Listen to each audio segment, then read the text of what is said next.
Hasratını indirdi yüreğim para. Akval keçlerine tapılmaz çare. Yazgıda gözmeli taş düzdara.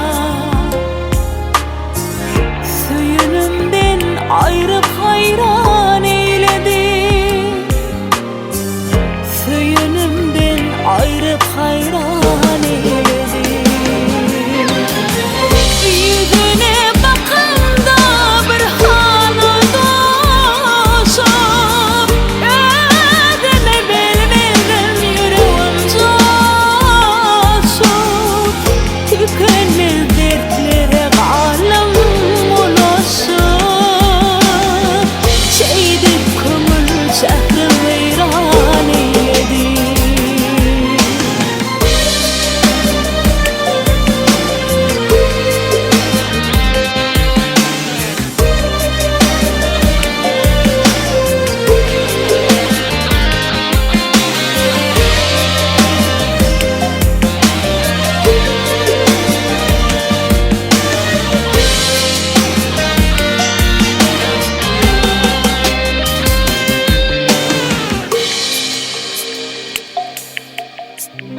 Serim hayal dünyasına oturdu.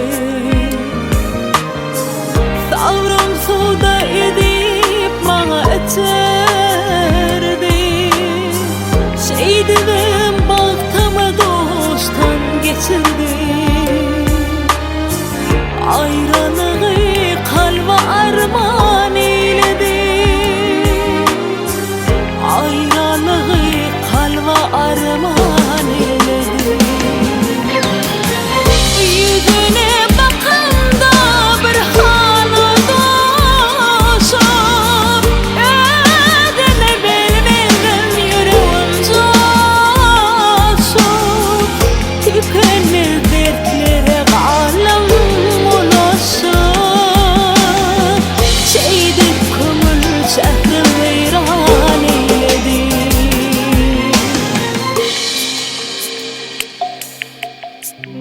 Ömür duman garım atım qarısan. Gece günni dorunun çalışıp yarısan.